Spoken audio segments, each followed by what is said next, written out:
नमः। श्रीचैतन्यमनोभीष्टं स्थापितं येन भूतले स्वयं रूपकदा मह्यं ददाति स्वपदान्तिकम्।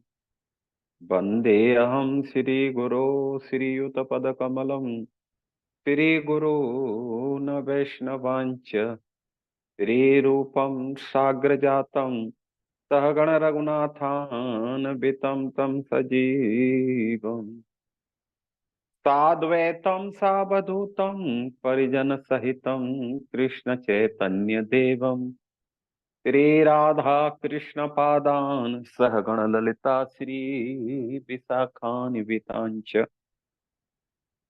हे कृष्ण करुणा सिंधु दीनबंधु जगतपते गोपेश गोपिका कांत राधा कांत नमोस्तुते। तप्त कांचन गौरांगी राधे वृंदावनेश्वरी वृषभानुसुते देवी प्रणमामि हरिप्रिये। आराध्यौ भगवान् ब्रजेश तनय ततधाम वृंदावनम् रम्या कांचितोपासना ब्रजबधू वर्गेण या कल्पिता। श्रीमद्भागवतं प्रमाण अमलं प्रेमापुमार्थो महान् श्रीचैतन्य महाप्रभु मतमिदं तत्रादरौ न परः। नमः ओं विष्णुपदाय कृष्णप्रेष्ठाय भूतले श्रीमते भक्तिवेदांत स्वामी इति नामिने। नमस्ते सारस्वती देवे गौरवाणी प्रचारिणे निर्विशेष शून्यवादी पाश्चात्य देशतारिणे। वाञ्छाकल्पतरुभ्यश्च कृपा सिन्धुभ्य एव च पतितानां पावनेभ्यो वैष्णवेभ्यो नमो नमः। जय श्री कृष्ण चैतन्य प्रभु नित्यानंद श्री अद्वैत गदाधर श्रीवासादि गौर भक्त वृंद। हरे कृष्णा कृष्ण कृष्णा हरे हरे हरे राम राम हरे हरे। मूकं करोति वाचालं पंगुलंघयते गिरिं यत्कृपातमहं वन्दे परमानन्दमाधवं श्रीगुरुदीनतारिणं श्रीचैतन्य ईश्वरम्। भूतैरमहद्वे यः इमां पुरो विभो निर्माय सेते यदमुष पुरुष भुङ्क्ते गुणान् षोडश षोडशात्मकम् सोऽलङ्कार शिष्ट भगवान् वचंसि मे। सोऽलङ्कार शिष्ट भगवान् वचंसि मे।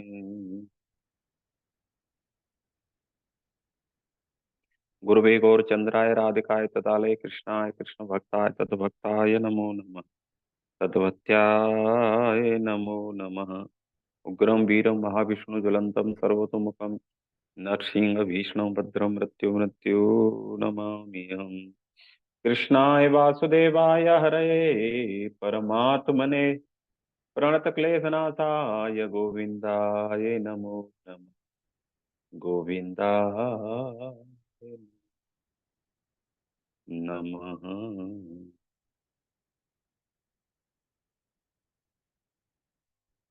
हरे कृष्णा। तो आप सभी का इस माधुर्य कदमिनी में हार्दिक स्वागत है। तो आज का एक लास्ट क्लास है, वैसे तो दो क्लास होना चाहिए। हरे कृष्णा। अच्छा, मैं एक मिनट।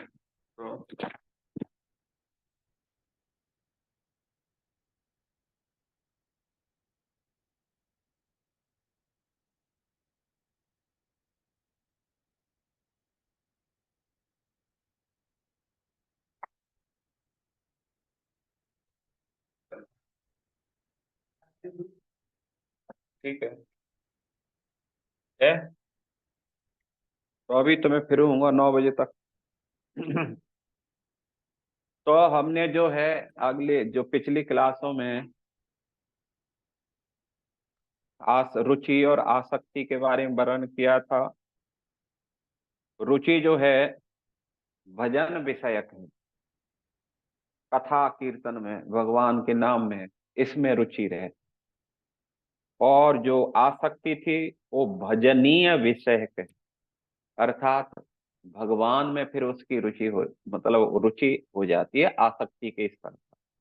जो रुचि के स्तर पर भगवान के कथा कीर्तन में रुचि थी, अब जब आसक्ति के उस लेवल पर आता है तो जो है भगवान के प्रति उसकी जो रुचि है वो पुष्ट हो जाती। और उस समय जो है क्या नाम है, जो उसकी जो प्रौढ़ता है, अप्रौढ़ और प्रौढ़ रुचि में वो अपरिपक्व अवस्था रहती है, ठीक है ना। लेकिन जब आसक्ति के लेवल पर आ जाता है तो परिपक्वता में हो जाता है। और रुचि के स्तर पर साधक चित्त को बुद्धि पूर्वक विषयों से हटाता है। उसको मालूम चल जाता है रुचि में भी कि मेरा मन विषयों में लग रहा है, इसलिए तुरंत वो क्या करता है, बुद्धि लगा के वहां से उठा लेता है। लेकिन आसक्ति के स्तर पर जो है स्वाभाविक ही वो क्या नाम है विषयों से वो दूर होता है। कब उसका मन विषयों को छोड़ करके भगवान में लग जाता है उसको भी मालूम नहीं चलता। जैसे अभी हमारा मन कब विषयों में चला जाता है हमें मालूम नहीं चलता। लेकिन आसक्ति के स्तर पर जो है, कभी मन गया भी तो इमेडिएटली कब आ जाएगा मालूम ही नहीं चलेगा। तो इस प्रकार जो है, जो रुचि है ये पाप बीज को नष्ट कर देती है। और आसक्ति में जो है हृदय संपूर्ण रूप से क्या हो जाता है, मार्जन हो जाता है और भगवान की स्फूर्ति होने लगती। तो इस प्रकार जो है क्या नाम है, जो आसक्त भक्त है फिर वो भगवान की प्राप्ति के लिए व्यग्र होता है और सोचता है कि मैं कृष्ण को कहाँ ढूंढूं, कहाँ जाऊं, कहाँ पाऊं उसको। तो इस प्रकार जो है कभी एक स्थान पर नहीं रह पाता, मछली की तरह तड़पता रहता है। कभी कभी भक्तों के दर्शन करके अपने को महाकृतार्थ मानता है और भागवत की कथा सुन करके बहुत ही हर्षित होता है। और इस प्रकार जो है भगवान से संबंधित वस्तुओं को देख करके उसको रोमांच कंपरादु होते हैं। तो ऐसे जो है ये आसक्ति का वर्णन किया था। जब वो ही आसक्ति जब सरलता का त्याग करके और गाढ़ता का मतलब गाढ़ता में परिवर्तित हो जाती है, अर्थात जो आसक्ति हमारी भाव स्तर पर थी अब वो आसक्ति जो है, क्योंकि रुचि के स्तर से भाव स्तर पर आने पर क्या होता है, जो साधक होता है उसमें भगवान के प्रति जो भाव है बहुत थोड़ा रहता है।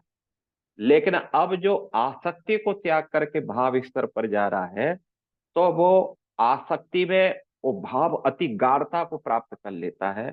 लेकिन जब वो भाव स्तर पर जाता है तो वहां उसकी तरलता रह जाती है। अर्थात भगवान के प्रति जो उसको दर्शन हो रहा था, लीलाएं होती थी, वो कभी कभी यदा कदा हो, कभी कभी किसी वस्तु को देख करके भगवत स्फूर्ति होती है उसको। लेकिन भाव स्तर पर, क्योंकि भाव भक्ति जो है यहाँ पर बताया जा रहा है कि भाव भक्ति चिन्मयी भक्ति है, जड़ीय भक्ति नहीं, उसमें चिन्मयता आ जाती है। और ये भगवत कृपा से ही भाव भक्ति का प्रादुर्भाव होता है। तो बोलते हैं कि जब भक्त इस स्तर पर जब पहुंच जाता है भाव स्तर पर, तो यहाँ बताया जा रहा है, एक मिनट हम इसको निकाल लेते हैं। हाँ, तो उस समय उसकी जो भगवान के प्रति जो आसक्ति है, जो प्रेम है, और गाढ़ता को प्राप्त हो जाए भाव स्तर। दूसरा जो है, जो सबसे अंतिम स्टेज है प्रेम। तो ये जो भाव है उस प्रेम की पहली किरण है। मानो जो प्रेम है वो सूर्य हो, और भाव उस सूर्य का उदय होने पर जो पहली किरण होती है उसको भाव बोल। अर्थात कहने का मतलब ये है कि भाव अवस्था ही प्रेम की अवस्था को दर्शाती है। जैसे किसी वृक्ष पर पहले फूल आते हैं, तो फूल आने का मतलब होता है कि अब इसमें धीरे धीरे करके फल लगेंगे। तो ठीक ऐसे ही जो भाव की जो अवस्था है उसी प्रकार है। यहाँ थोड़ा सा और आगे बढ़ाएंगे इसको, भाव को और ऊपर बढ़ाओ, पीछे करो माता जी, पीपीटी को बढ़ाएंगे आगे। कहाँ है, क्या चल रहा है? हाँ ये यहाँ है, ये दिया है। अब इसको समझो, यहाँ तो है। तो ये किन का हास्य है, इसको थोड़ा नीचे कर देंगे। मंगल यमुना देवी दासु, ठीक है ना, इसको हटा देंगे यहाँ से।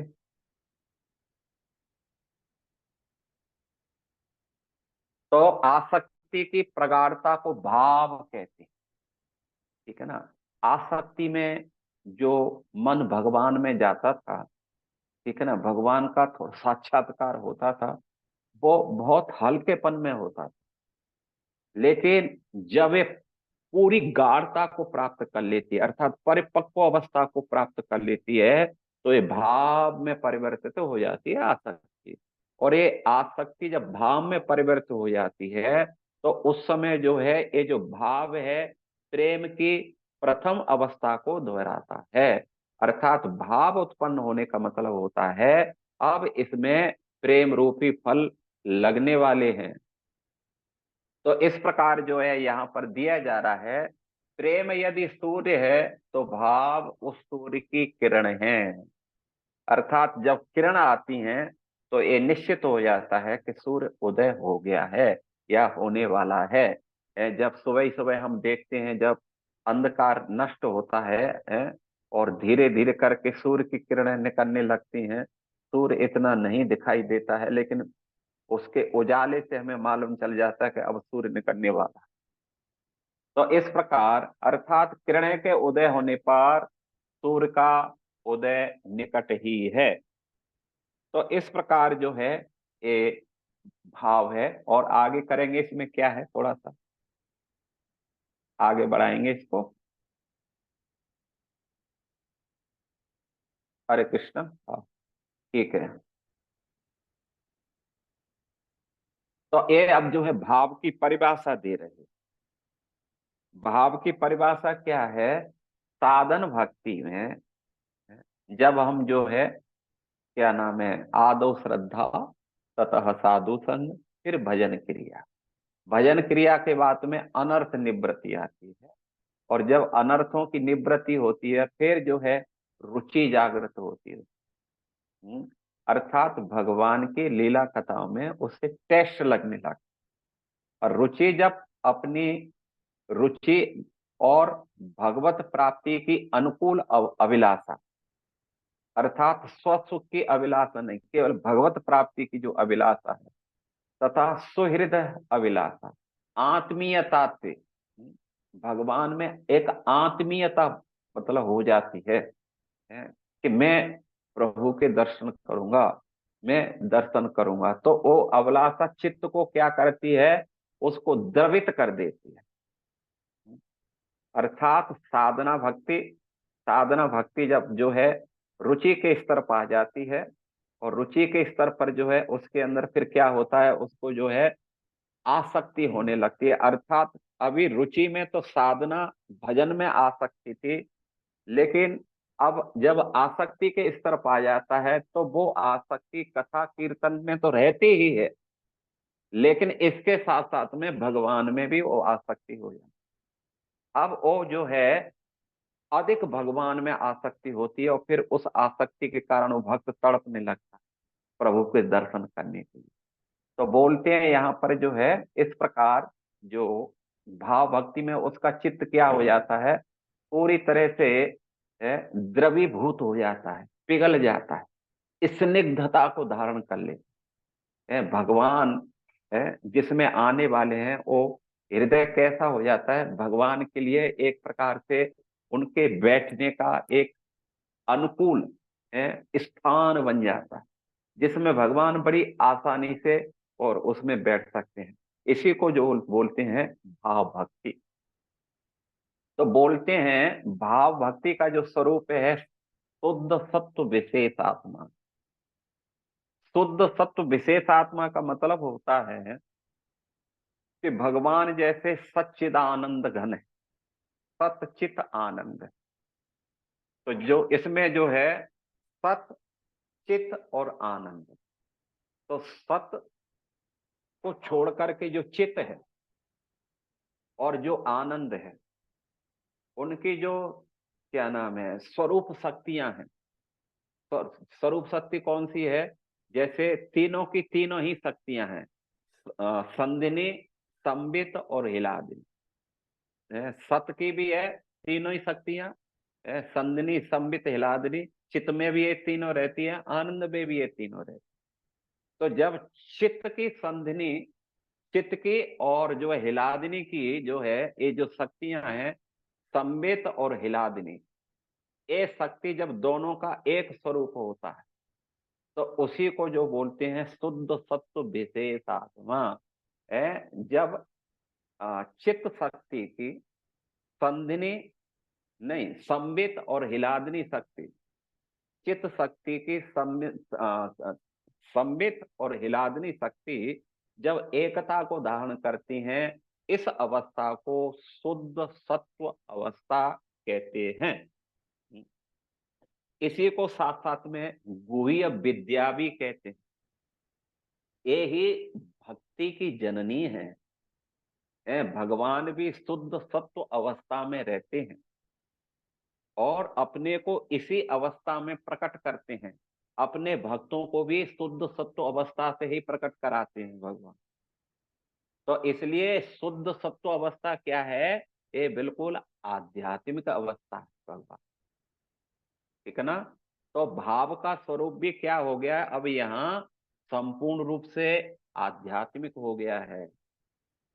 शुद्ध सत्व विशेष आत्मा, शुद्ध सत्व विशेष आत्मा का मतलब होता है इसमें संबित है जो ज्ञान स्वरूप है और हिलादनी जो आनंद स्वरूप है, दोनों शक्तियां जब एकता को धारण करती हैं तो उस अवस्था को शुद्ध सत्व विशेषात्मा कहते हैं, ठीक ना। तो यहाँ पर बोल रहे हैं कि ये जो शुद्ध सत्व विशेष आत्मा है, ये जड़ीय वस्तु नहीं है, ठीक है ना। और जब ये हृदय में, जब भक्तों के हृदय में जब इस ये प्रकट होती है शुद्ध सत्व विशेष आत्मा या शुद्ध सत्व अवस्था, तो उस समय उसको भाव अवस्था बोलते हैं या रति अवस्था बोलते हैं। भाव का दूसरा नाम है रति।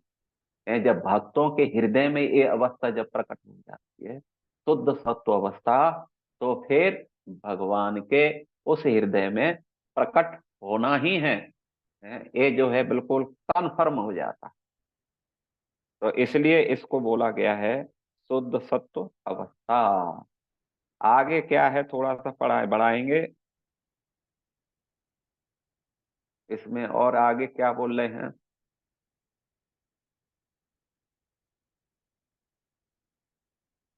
तो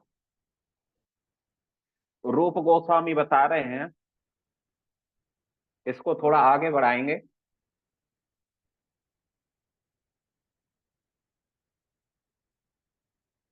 हरे कृष्णा।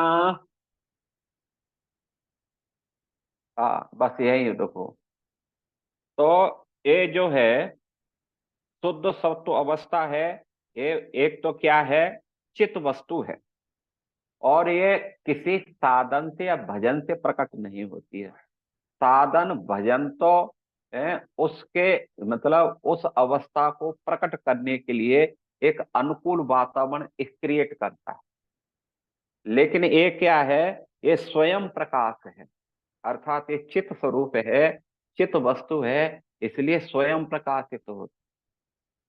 तो यहाँ पर जो है बताया जा रहा है कि जो भाव भक्ति है, साधन भजन में रुचि और भगवत प्राप्ति की जो अनुकूल अवस्था है, अनुकूल अभिलाषा। एक मिनट, थोड़ा सा मैं किवाड़ों को बंद कर देता हूँ क्योंकि आवाज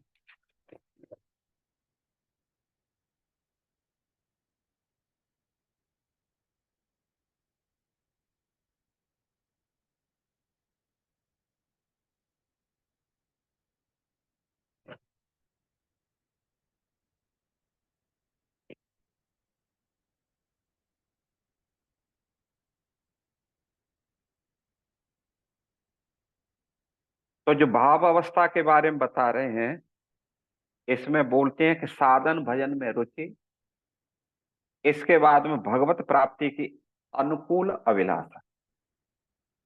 अनुकूल अभिलाषा का मतलब होता है स्व सुख की जिनमें जिसमें कामना नहीं है, केवल भगवत प्रीति हेतु जो अभिलाषा है, उसी को अनुकूल अभिलाषा कहा गया है। और इस प्रकार जो है, ये दोनों से चित्त क्या हो जाता है, आर्द्रता को धारण करता है, स्निग्धता को धारण करता है, अर्थात कोमल अवस्था को धारण कर लेता है। चित्र की जो हार्ड है, जो कठोरता है, वो पिघल जाती है, बिल्कुल द्रवित हो जाती है, और मक्खन की तरह जो है वो स्निग्ध हो जाता है, हृदय जो है चिकना हो जाता है। और इसी को जो है भाव भक्ति कहते हैं। तो रूप गोस्वामी ने बताया कि साधन भक्ति की दो अवस्था है, भाव अवस्था और प्रेम अवस्था। तो भाव अवस्था जो है, उस प्रेम रूपी सूर्य का प्रथम किरण कहा है। ये रूप गोस्वामी ने इसको बताया है भक्ति रसामृत सिंधु में। तो जो भाव अवस्था है, सूर्य की प्रथम किरण है, अर्थात उसमें जो है एक भाव को यदि हम लता कहें तो उसमें जैसे फूल आता है, तो फूल के बाद में फिर जो प्रेमावस्था है, उसमें फिर फल आने लगते हैं, अर्थात वो सूर्य की अवस्था है, अर्थात सूर्य का प्रकट हो जाना प्रेम अवस्था को कहा गया है। भाव अवस्था को जो है सूर्य अभी धीरे धीरे निकल रहा है, अभी फुल उस पे नहीं है, तो ये भाव अवस्था है। तो दूसरी बात बता रहे हैं, ये जो भगवत भाव का जो आविर्भाव है, वो कब होता है। तो बोलते हैं कि जब हम साधु संग में भजन क्रिया करते हैं, इसके बाद में धीरे धीरे करके अनर्थ निवृत्ति होती है, और इसके बाद भजन भजनांगों में अर्थात कथा कीर्तन में उसकी रुचि, निष्ठा है, और ये क्या होती है, आसक्ति में परिवर्तित हो जाती है। मतलब रुचि बोलते हैं उसको, टेस्ट आने लगता है, और ये टेस्ट इतना हो जाता है कि भक्त उनके प्रति आसक्त हो जाता है। ठीक है ना, जैसे बहुत से भक्त, जैसे कोई चीज किसी किसी के किसी विशेष चीज में आसक्ति हो जाती है। किसी को खाने में यदि वो वस्तु नहीं मिलेगी तो उनको कुछ अच्छा नहीं लगता है। किसी को किसी पेय में जो है आसक्ति हो जाती है। किसी को कोई विशेष कपड़े पहनने में आसक्त हो, कोई किसी विशेष वस्तु को देखने में आसक्त होता है, कोई कोई विशेष सुनने में आसक्त होता है। तो ये इसी प्रकार एक भक्त अब क्या है, भगवान को प्राप्त करने के लिए उसकी आप जो आसक्ति है, वो तीव्रता को धारण कर लेती है। और तब जो है कि जब आसक्ति पूरी गाढ़ता को धारण कर लेती, एकदम परिपक्व अवस्था में आ जाती है, तो भाव की प्रथम अवस्था कहलाती है। इसको हम भाव भक्ति कहते हैं। तो बोलते हैं ये जो है विशुद्ध सत्व की वृत्ति है। विशुद्ध सत्व के बारे में हमने बताया है, ये जो है भगवान की चित्त, सत चित्त आनंद की जो तीन वृत्तियां हैं, भगवत स्वरूप की जो है तीन जो शक्ति हैं, सच्चित आनंद, उसकी चित्त शक्ति की जो संवेक और जो हिलादनी वृत्ति है, ये दोनों का समावेश ही सत्व क्या नाम है, विशुद्ध सत्व अवस्था है। इसी को विशुद्ध सत्व अवस्था कहा। तो अब इसमें बोल रहे हैं कि भाव भक्ति के दो गुण हैं, मोक्ष लघुताकृत और सुदुर्लभा। मोक्ष लघुताकृत का मतलब बोल रहे हैं, यहाँ पर बोलते हैं कि जो ज्ञानियों और योगियों का लक्ष्य है, मोक्ष लघुताकृत, मोक्ष ज्ञानियों का, और परमात्म मोक्ष जो है योगियों का जो लक्ष्य है।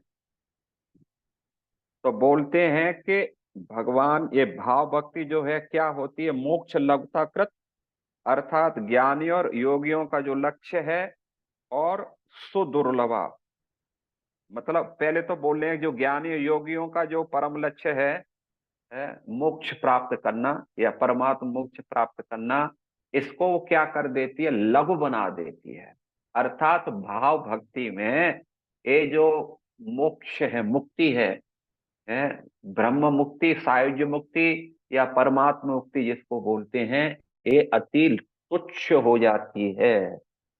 अर्थात भाव भक्ति के स्तर पर प्राप्त करके ये सब चीजें उसके बिल्कुल हाथ में आ जाती, ठीक है ना। इस अवस्था को वो यही प्राप्त कर लेता है। ब्रह्मभूत प्रसन्नात्मा है, जो ब्रह्मभूत अवस्था है, जो ब्रह्म से एकाकार होने की अवस्था है, वो साधक जो भक्ति के भाव अवस्था को प्राप्त करता है, वो यहीं पर जो है उसे उपलब्ध हो जाती है। यहाँ तक कि सिद्धि उपलब्ध हो जाती है। योगी लोग हैं, योगियों की जो है सिद्धि है, अणिमा लगिमा गरिमा इसिप्ता बसता प्राप्ति प्राकाम्य, ये सब आदि आदि जो सिद्धियां हैं, ये बिल्कुल तुच्छ हो जाती हैं, उस भक्त के आगे पीछे घूमने लग जाती हैं। दूसरा सुदुर्लभा है। तो दुर्लभा का मतलब होता है ये भाव भक्ति की अवस्था, इस प्रकार जो है ये जो अवस्था है ना, है, भगवान इस अवस्था को प्राय किसी को देते नहीं, क्योंकि इस अवस्था में देने का मतलब होता है अब भगवान उस भक्त के अधीन होने वाले हैं, अधीनता स्वीकार करने वाले हैं। इसलिए इसको सो दुर्लभा है, दुर्लभ, सो दुर्लभ, विशेष है, विशेषण विशेष रूप से दुर्लभ कहा है। भगवान भुक्ति मुक्ति सिद्धि आदि दे देंगे, लेकिन भगवान इस भाव भक्ति का जो स्तर है, एक भक्ति को इसको प्रदान नहीं कर, क्योंकि इससे भगवान को बंधनता स्वीकार करनी पड़ती है। तो इसलिए बताते हैं, यहाँ पर बताया गया है कि यह प्रचुर साधन साधु गुरु और भगवान की कृपा से ही प्राप्त होती है। इसकी प्राप्ति पर मुक्ति सिद्धियां दासी की तरह हर क्रिया भक्ति के पीछे पीछे चलती हैं। ये जो भक्ति भाव भक्ति की प्राप्ति जिसको हो जाती है, तो जो सिद्धियां हैं, मुक्ति हैं, ये सब है उस भक्ति के भाव भक्ति के दासित्व को स्वीकार कर लेती हैं, उसके आगे पीछे फिर घूमने लग जाती हैं। ये भाव भक्ति की महिमा है। भाव भक्ति का बोलते हैं कि भाव भक्ति की जो प्राप्ति जिसको होती है, उसका एक कण हृदय के समस्त प्रकार के अज्ञानता को जला करके ध्वस्त कर देता। एक कण, भाव भक्ति का एक कण पूरे हृदय की मलिनता को नष्ट कर देता है। तो इस प्रकार जो है दूसरी बात बता रहे हैं, भाव रूपी पुष्प की सौरभ है, भाव भक्ति है, ये जो है क्या नाम है, जो पुष्प है, इसमें जो है मोक्ष लवता कर तो सुदुर्लभा, जो उसके जो पुष्प आए हैं, तो बोलते हैं इसकी जो सौरभ है, इसकी जो पुष्पों की सौरभ है या जो सुगंधी है, उससे क्या होता है, ये मधुसूदन को आकृष्ट करती है। और मधुसूदन मतलब भगवान को जैसे सौरभ फूल की कमल की या अन्य पुष्पों की सौरभ भंवर को आकृष्ट करती है, भौरे को आकृष्ट करती है, तो ऐसे भगवान को आकृष्ट करती है। और भगवान को आकृष्ट करके क्या करती है, भगवान को उसके हृदय में प्रकट करा देती है। भाव भक्ति जो है, आप बिल्कुल एकदम क्या नाम है, टॉप मोस्ट लेवल पर पहुंच चुके हैं, बस एक सीढ़ी ही बाकी है। तो ये जो है बोलते हैं कि भगवान इसकी सौरभ से आकृष्ट होकर के, ये इतनी इसके अंदर सुगंधी है कि मधुसूदन रूपी जो भ्रमर है, भगवान है, वो क्या करते हैं, इससे आकृष्ट होकर के और उस भक्त के हृदय में प्रवेश करा जाते हैं। आगे बोलते हैं कि भाव भक्ति है वो इतनी स्निग्ध है या चिकना है कि भक्त के चिकने हृदय में कृष्ण और कृष्ण कामना के अतिरिक्त अन्य पदार्थ उसमें टिक नहीं सकते, बस दो ही उसमें रहते हैं अब।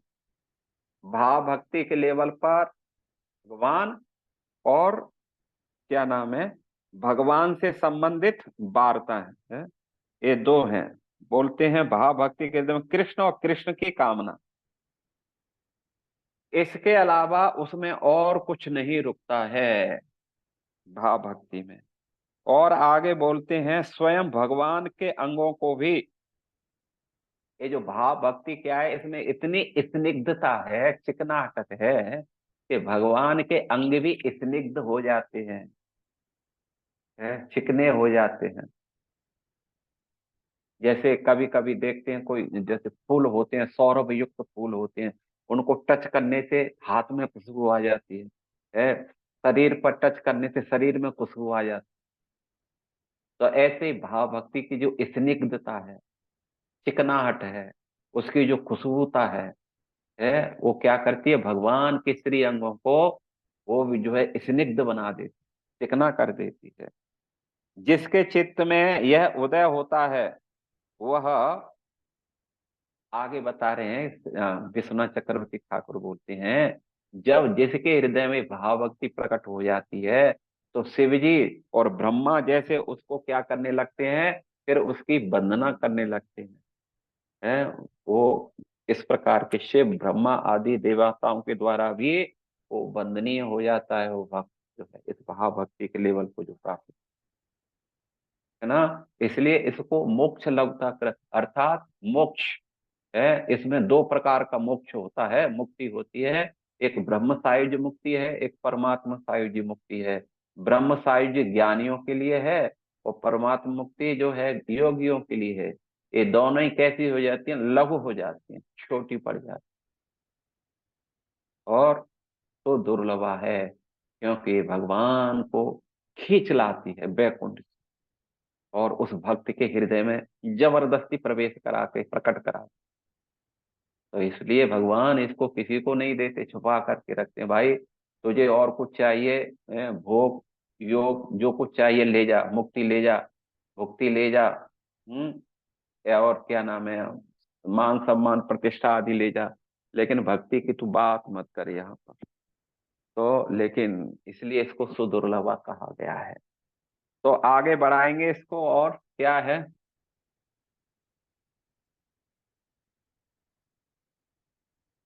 हरे कृष्णा। हरे कृष्णा महाराज, बढ़ा हाँ, दिया। हाँ ठीक है ठीक है। तो आप जो है इधर ही है ना, कि कहीं दूसरी जगह है? नहीं महाराज, हैं? यहीं पे हूँ, सुन रहा हूँ। हाँ ठीक है। अब ये है भाव के स्तर है। जब व्यक्ति इस भाव के स्तर पर पहुंचता है तो फिर क्या होता है, विभिन्न शारीरिक विकार, अर्थात इसमें जो है उस साधक साधक को, जब भगवान उसके हृदय में प्रवेश करते हैं, प्रकट हो जाते हैं, तो भक्त आनंद से भगवत जो अनुभूति का जो उसको जो आनंद होता है, तो उसके शरीर में फिर क्या होता है, आनंद से अश्रुपात होने लगते हैं, रोमांच है, कंप अश्रु पुलक आदि होने लग जाते हैं। और बोलते हैं भगवत अंगों के प्रति आकर्षण, अर्थात उस भक्त जो है, भगवान जो क्या होता है कि भक्त जो है फिर भगवान के उस शारीरिक माधुरी का क्या करता है, मतलब आस्वादन करता है, और उस आस्वादन से उसकी तृप्ति नहीं होती है। भगवत अंगों का वो उससे निकलने वाली जो सौरभ है, उसको भक्त जब ग्रहण करता है तो उसकी तृप्ति बढ़ती बढ़ती चली जाती इसलिए भगवत अंगों के प्रति वो क्या होता है, और आकृष्ट होता चला जाता है। क्योंकि भगवान के जो श्री अंग हैं, उनकी एक तो खासियत है कि मधुरता की चरम सीमा है, और साथ साथ में उनसे जो प्रकट होने वाला जो प्रेम है, वो कैसा है, आनंद है, वो कैसा है, नित नव नवायमान है। ऐसा लगता है, और जैसे मैंने देखा ही नहीं जैसे राधा रानी हर कितनी बार उनको देखती है, लेकिन फिर भी देख कहती है कि मैंने तो अभी तक उनको देखा तक ही नहीं। क्योंकि उनकी जो नव नवाय वो है, उनकी कांति है भगवान के शरीरों, बढ़ती बढ़ती चली जाती है नए नए रसों में परिवर्तित। तो इसलिए भक्त उसके आस्वादन से तृप्त नहीं होता है। तीसरा है आनंद का अनुभव है, तो उसको फिर एक विशेष दिव्य आनंद की अनुभूति होती यम लब्ध्वा चापरम लाभम मन्यते न च तत अधिकम। इस आनंद को प्राप्त कर लेता है, फिर जो है वो संसार को भूल जाता है, संसार के सारे आनंद को भूल जाता है, मानो उसने संसार की सबसे अमूल्य वस्तु को प्राप्त कर लिया। और वास्तव में ही तो ये अमूल्य वस्तु भगवान से और बढ़कर के और कौन वस्तु है। तो इसलिए वो उसको दिव्य आनंद होने लगता है। और क्या है, लेस मात्र विघ्न वर्तमान रहते हैं। है, अब देख लो कि भाव स्तर पर भी, इस अवस्था में भी फिर भी जो है विघ्न कभी कभी प्रकट हो जाती हैं, कुछ विद्यमान रहती हैं। इस प्रकार जैसे भरत महाराज भी इसी लेवल पर थे, भाव भक्ति के लेवल पर थे। जब वो भगवान के ध्यान में बैठते थे तो उनको होश ही नहीं रहा था कि सूर्य कब उदय होकर के अस्ताचल पर चला गया। इतने तन्मयता को प्राप्त करते थे।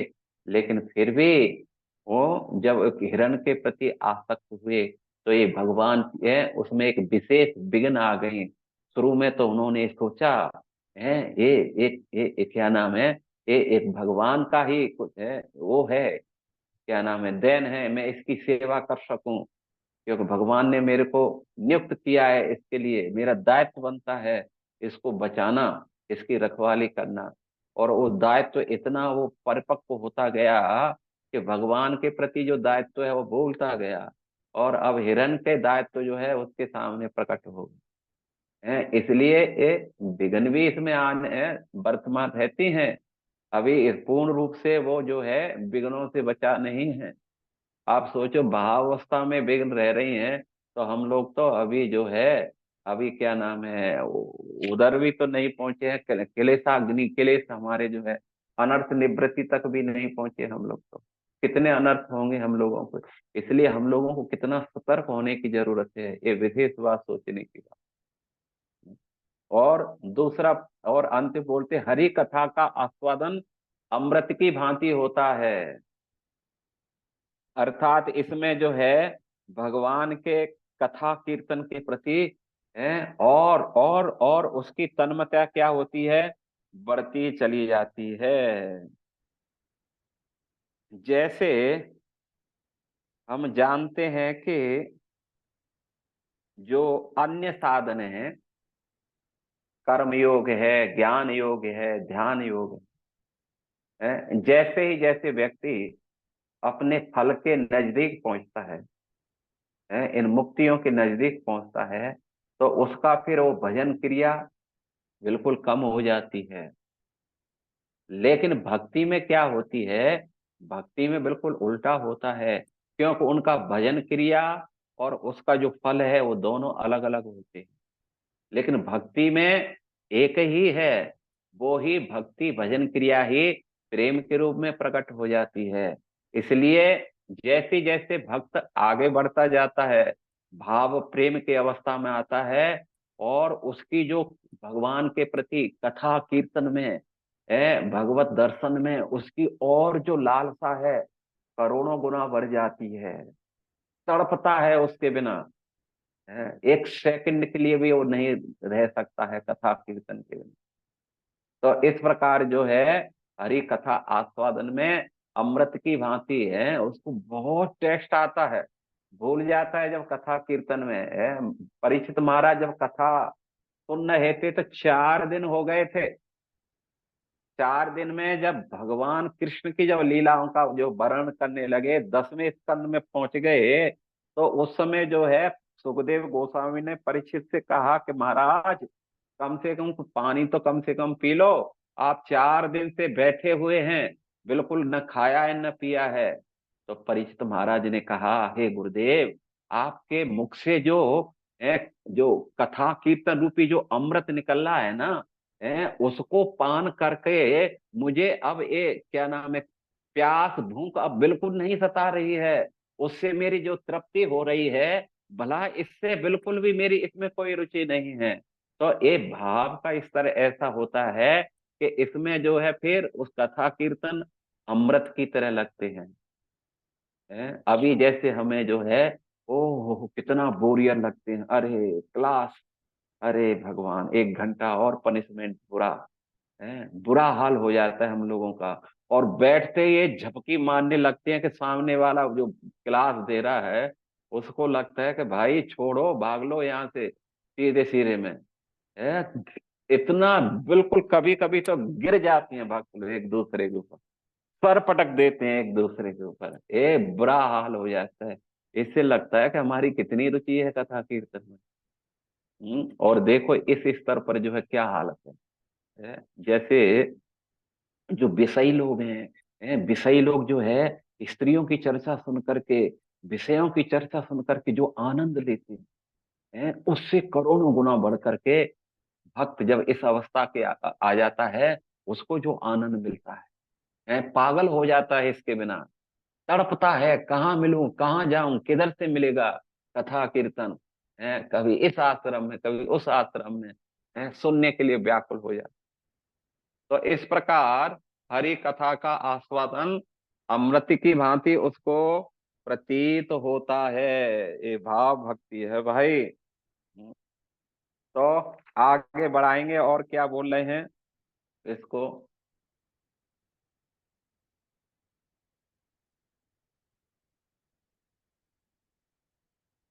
हाँ, अब बोल रहे हैं शुद्ध अहम और मम भाव। बोलते हैं कि जो अहम और मम है, ये आपने सुना होगा, जो अनर्थ हैं 5 प्रकार के, अविद्या, अस्मिता, राग, द्वेष और अभिनिवेश।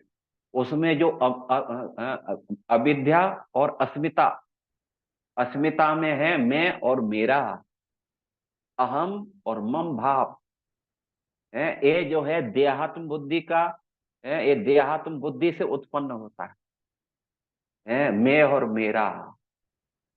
ये जो है, जिसकी देह में ही आत्मा को मान लिया है, शरीर को ही आत्मा ने, तभी तो बोलता है मैं और मेरा। तो ये जो है व्यक्ति का पतन कराता है, मैं और मेरा। लेकिन जैसी भावस्था पर प्राप्त हो पहुंचता है, तो फिर उसका जो है वो देहात्म बुद्धि भाव है, उसका विनाश हो जाता है। अहम और मम का, देह है मैं और मेरा, ये भाव उसका खत्म हो जाता है। फिर उसे क्या होता है, उसी शरीर में चिन्मयता को भाव को धारण कर लेता है, अर्थात दिव्यता के भाव को धारण कर लेता है। और उसमें फिर उसका जो है स्वरूपगत भाव प्रकट हो जाता है, मैं और मेरा। स्वरूपगत भाव क्या है, मैं कृष्ण का दास हूं और कृष्ण मेरे हैं, मेरा दायित्व है, बस एकमात्र दायित्व है कृष्ण की सेवा करना। ये भाव जो है उसके अंदर प्रकट हो जाता है, मैं कृष्ण का हूं या कृष्ण मेरे हैं। और मेरा काम क्या है, मेरा काम है संपूर्ण रूप से उनको प्रसन्न करना। और इसी भाव को बोलते हैं निजी सिद्ध स्वरूप में दृढ़ अहम भाव है, अर्थात स्वरूप सिद्ध देह की उसे प्राप्ति हो जाती है, अर्थात जिसमें उसका असली स्वरूप भगवान के साथ एक नित्य संबंध है, वो भाव जागृत हो जाता है। आपका भगवान के साथ क्या संबंध है, अभी तो बस आंख बंद करके भजन करते रहो भाई, संबंध बंबंध को भूल जाओ, पहले अनर्थनों को नष्ट करो। फिर कब अनर्थ नष्ट होंगे, कब ये संबंध जागृत होगा।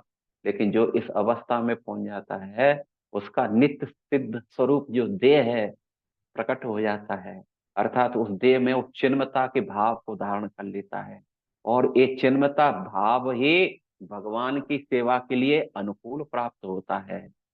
भगवान ने गीता में कहा है कि ब्रह्म भूत प्रसन्नात्मा ना सोचती न कांचती समः सर्वेषु भूतेषु मद भक्ति लभते परां। अर्थात ये जो ब्रह्मभूत अवस्था को व्यक्ति प्राप्त हो जाता है तो उसकी इंद्रियों में दिव्यता आ जाती है, जड़ता खत्म होने लग जाती है, जड़ता खत्म हो जाती है। जड़ता ही बाधा उत्पन्न करती है भगवत सेवा में।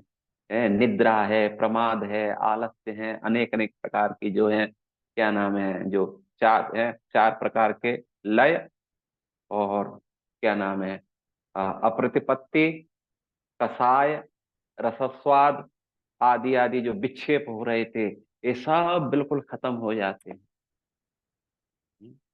और उसका नित्य स्वरूप प्राप्त हो जाता है। तो इस भाव के जो है आगे क्या है, देखो फिर बात करते हैं इसमें।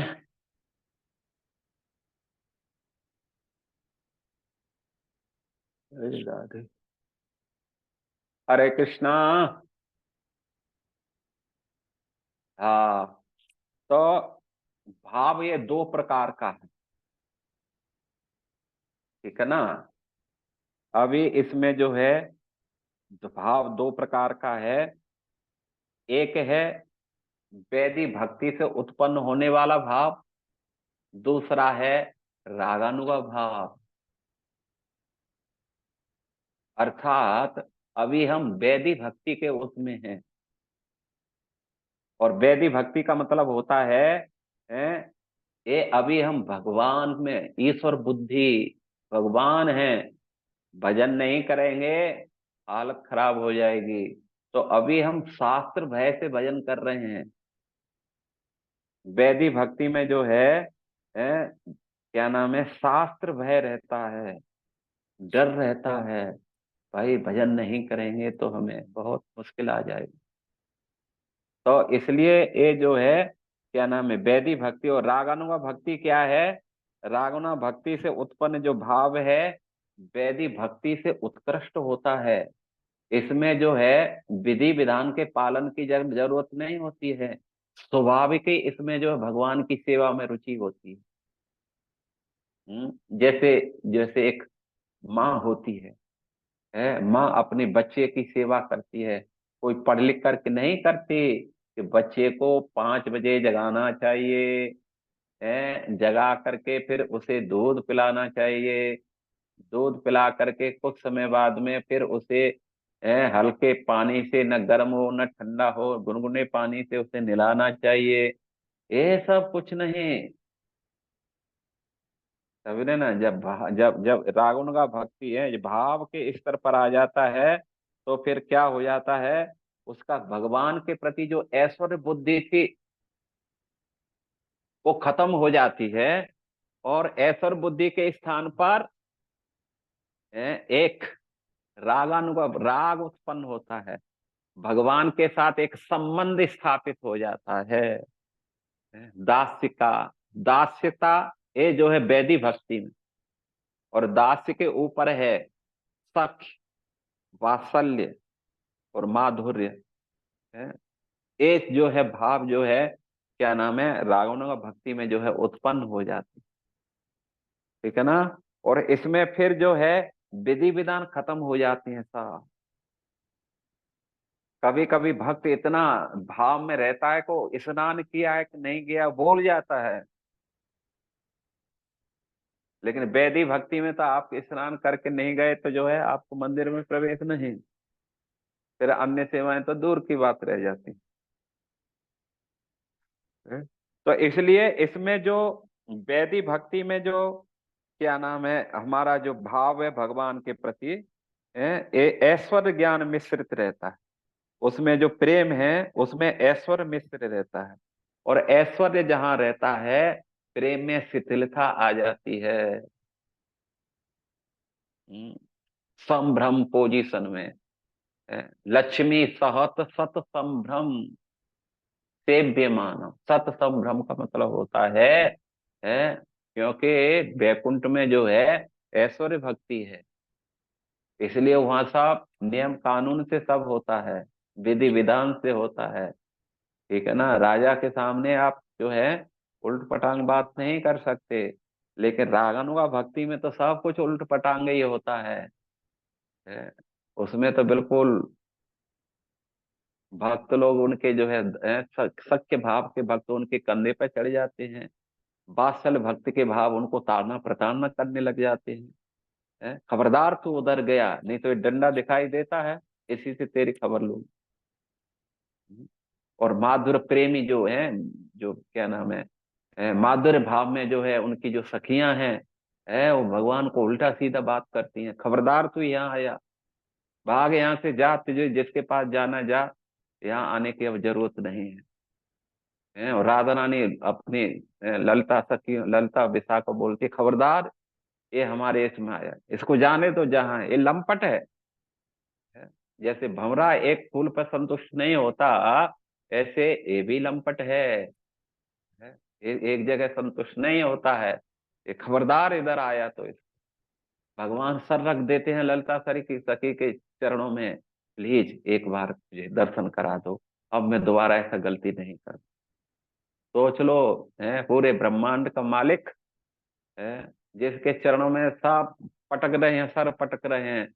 बड़े बड़े देवता लोग, ऋषि मुनि लोग सब अपना सर पटक पटक करके दुआ मांग रहे हैं, प्रभु एक झलक दे दो। और वो प्रभु जो है कहाँ सर पटक रहे सखियों के चरणों में सर पटक रहे हैं। प्लीज, देहि पद पल्लव दार मुदम, हे राधा रानी, है पद पल्लव, है, आप अपने चरणों में एक बार मुझे सेवा का अवसर प्रदान कर। सोच लो। तो ये रागानुगा भक्ति है, ये भाव भक्ति में इसी जिसको भाव उत्पन्न हो जाए। तो इस प्रकार जो है, जो भाव के जो लक्षण हैं, तो कभी कभी तो भाव जो है बाहर प्रकट होता है, समझ ना। लेकिन कुछ भक्त होते हैं जो बाहर के भावों को दबा देते हैं, जैसे रोमांच, कंप, अश्रु, पुलक। कभी कभी वो बाहर प्रकट हो जाता है, लेकिन प्रायः वो क्या करते हैं, वो उसको जो है दबा देते हैं। अर्थात बोलते हैं कि यहाँ पर फिर वो क्या करते हैं, लेकिन फिर भी उन भक्तों के लक्षणों से हमें मालूम चल जाता है ये किस स्तर पे है। तो ये लक्षण दी हैं कितने, 9। इसमें जो है पहला है शांति। शांति का मतलब होता है विकट परिस्थितियों में भी वो शांत बना रहता है, विचलित नहीं होता।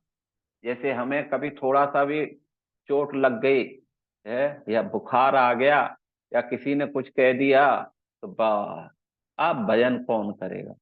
अब तो सीधा खाट पकड़ी और बस लेट गए, माला टंगी की टंगी रहेगी, आज जब क्या करना। लेकिन ये इसमें जो भाव के लक्षणों को जो प्रकट करता है, वो ऐसा नहीं होता। बड़े से बड़े उनको क्या कर लेता है, वो सहन कर लेता, सहनशील हो जाता। अभ्यर्थ कालत्म, अव्यर्थ, व्यर्थ काल को नहीं गमाता है, एक सेकंड भी काल का वो जो है दुरुपयोग नहीं करता, सदुपयोग करता है। समझ रहे ना, अभ्यर्थ कालत्व। और विरक्ति, विषयों से कैसा रहता है, हाँ ठीक है, विरक्त रहता है, विषयों से वो विरक्त रहता, बिल्कुल भी है, विषयों में आसक्ति नहीं होती है। जैसे यमुनाचार्य जी ने कहा था कि जब मैं विषयों के बारे में सोचता हूँ तो मेरा मुख थूक से भर जाता है, मैं उस पर थूकता हूँ, थूकना होता है, थूकना आ जाता है मुझे जब मैं सोचता हूँ इसके लिए। तो ऐसे जो है विरक्त है, विरक्ति हो जाती है विषयों के प्रति। और निरभिमान है, फिर वो भक्त कैसा होता है, अभिमान शून्य हो जाता है। चढ़ादपि सुनीचे न तरोरपि सहिष्णुना, अमानी न मान देन कीर्तनीय सदाहान, है अपने को बहुत नम्र स्थिति में ले आता है, उसको नम्र बन जाता है। और आशा बन, हमेशा आशा रहती है, बना रहता है है, प्रभु का दोबारा से मुझे दर्शन प्राप्त है, एक बार फिर प्राप्त होगा। जैसे नारद जी को दर्शन हुए तो वो फिर तड़पने लगा दूसरी बार दर्शन करने के लिए, इतना बेचैनी बढ़ गई कि रोने लगा, चिल्लाने लगा। तो अंत में आकाशवाणी हुई कि हे नारद, अब तुम्हें इस जन्म में अब दोबारा दर्शन नहीं है, अब तुम्हें जो है केवल दर्शन है, आप पतन के लेवल पर न जाएं, नीचे की स्थिति में न गिरें, आपको उत्कृष्ट बनाने के लिए दर्शन दिए। अब उसका चिंतन मनन करते रहो, दूसरे जन्म में आपके लिए सारे गेट खुले मिलेंगे, जहां भी जाओ, बैकुंठ में जाओ, गोलोक में जाओ, जिस समय जाओ, कोई आपको परमिशन लेने की जरूरत नहीं। तो आशा बंद रहता है, समुत्कंठा, उत्कंठा है भगवान को प्राप्त करने की, उसकी जो लालसा है, भावना है, वो क्या हो जाती है, और बढ़ती चली जाती है, समुत्कंठा। इसके बारे में एक मिनट, समुत्कंठा का सही मीनिंग क्या है?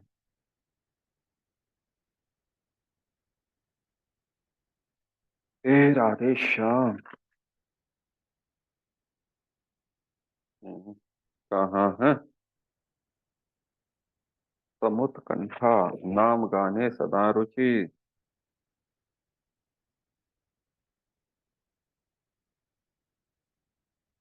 हम्म, ये है, मेरे ये भी नहीं है, ये है अपनी अभिष्ट की प्राप्ति हेतु, भगवान को प्राप्त करने के लिए उसकी जो उत्कंठता है बढ़ती बढ़ती चली जाती है। इसलिए मछली की तरह तड़पता है, जैसे मछली जल से बाहर निकाल दी जाती है, वो तड़पती है जल के लिए, ऐसे भक्त तड़पता है, उसकी उत्कंठता है भगवत प्राप्ति की, वो उसको बेचैन बना देती है। और नाम गाने सदा रुचि है, भगवान के कथा कीर्तन में अब एक सेकंड भी व्यर्थ नहीं जाने देता है। जैसे हम लोग घंटों घंटों कब निकल जाते हैं यूट्यूब पर, फेसबुक पर, फेस देखते देखते मालूम नहीं चलता है, ऐसे ही उनका भी जो है एक सेकंड भी व्यर्थ नहीं जाता है, समझे ना? इसको बोलते हैं नाम गाने सदा रुचि, कथा कीर्तन में बस पागल रहता है। कभी नाम जप करेगा और कभी कथा सुनेगा, कथा सुनेगा तो मदमस्त हो जाए, सुनते सुनते। और आसक्ति तर गुणख्याने, गुण आख्याने आसक्ति, भगवान के नाम कीर्तन में उसकी आसक्ति प्रगाढ़ हो जाती, उसको जैसे भूखे व्यक्ति को भोजन की तरह भोजन मिलता है तो उसको संतुष्टि होती है। ऐसे ही जो है ये भाव भक्त के जो भाव के जो लक्षण हैं, भक्त के जो लक्षण हैं, ऐसे भक्त क्या हैं, बिना कथा कीर्तन के, बिना भगवत दर्शन के वो बिल्कुल बेचैन रहते हैं।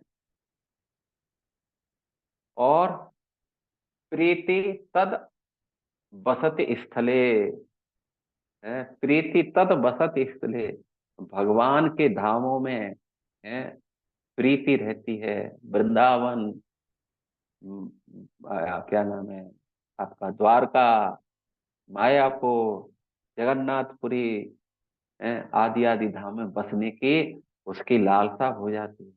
आह, कब मुझे मिलेगा वृंदावन धाम का? ऐसी कृपा करो श्री राधे, दीजो वृंदावन को बा, वृंदावन को बांसुलाडली, बरसाने को बास, ऐसी कृपा करो श्री राधे, दीजो वृंदावन को बास। प्रीति तद बसति स्थले, भगवान के निवास स्थानों में उसकी प्रीति हो जाती, प्रेम करने लगता है, तड़पने लगता है। जैसे गोस्वामी लोग थे, वृंदावन में तड़पते थे, चिल्लाते थे, हे राधे ब्रज देव के चलते, हे नंद सूनौ कुतः श्री गोवर्धन कल्प पादप तले कालिंदी बन्ने कुतः घोषन्ता भीति सर्वतो ब्रजपुरे खेदेर महाबेहलो। क्या नाम है? खेदेर महाबेहलो। हे राधे ब्रजदेव के चलते, हे नंद सूनो पुत, हे नंद सुत कहाँ हो? इसलिए बसती तद, इसलिए प्रभुपाद जी ने कहा है अन्य स्थानों में आपको भगवान को ढूंढना होगा, आपको प्रयास करना होगा, लेकिन भगवत धाम में, वृंदावन आदि जगह में आपको बस एक स्थान पे बैठ के दर्शन करना होगा। है? ब्रज के कण कण में भगवती स्फूर्ति होती है, डाल डाल और पात पात पर राधे राधे। तो इसलिए जो भक्त इस अवस्था को प्राप्त करता है तो तड़पता है वो धामों के लिए।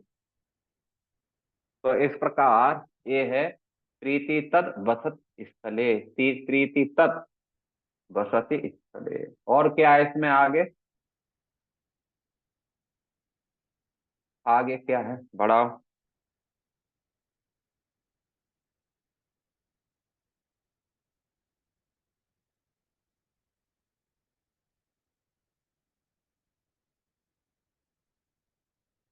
हरी हरी।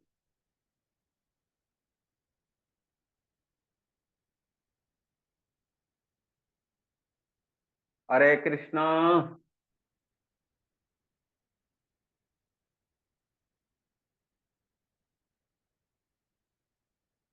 अब ये आगे बोल रहे हैं रति अर्थात भाव के दो प्रकार हैं, एक प्रतिबिंब और दूसरी है छाया।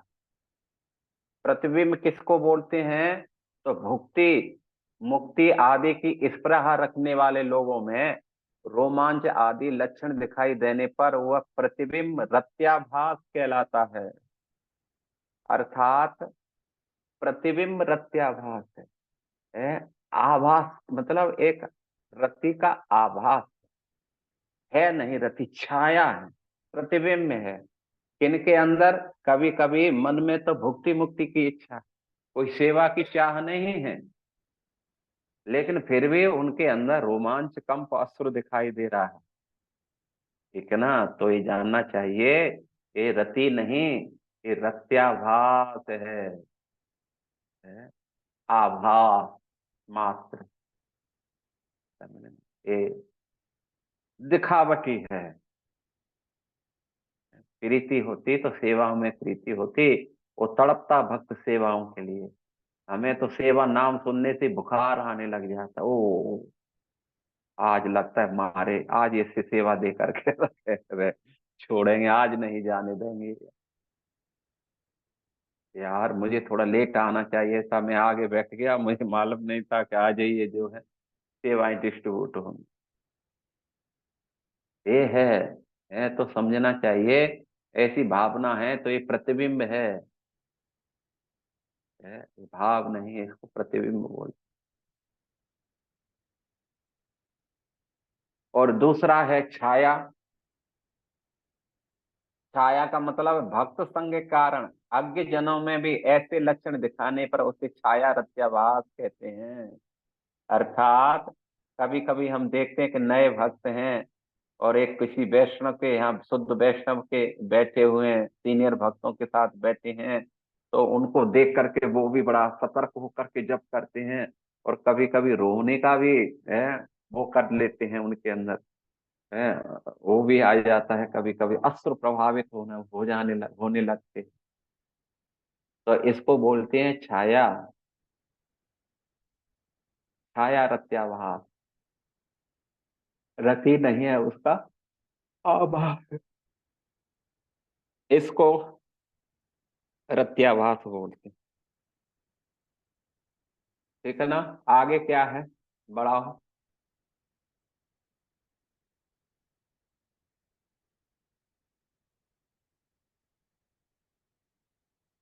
हरे कृष्णा। हरे कृष्ण महाराज। जी महाराज। हाँ, बढ़ाओ बढ़ाओ। जी महाराज, थोड़ा सा लैग कर रहा है, 1 मिनट। अच्छा अच्छा, ठीक है, आराम से। अब है, दो प्रकार के भक्त होते हैं, साधन भक्ति दो प्रकार। एक वैदिक भक्ति है, दूसरी रागानुगा भक्ति है। वैदिक भक्ति शास्त्र साधन है, शास्त्र साधन। तो जो वैदिक भक्ति है वो कैसे होती है? शास्त्र के साधन का भय रहता है, शास्त्र का भय रहता है। शास्त्र का क्या भय है? शास्त्रों में कहा गया जो भजन नहीं करता उनको जो है क्या नाम है, फिर दूसरे जन्म में अच्छा शरीर प्राप्त नहीं होता, या वो जो है यमराज के द्वारा दंडित होना पड़ता है, उसको अनेक प्रकार की पीड़ाएं दी जाती हैं।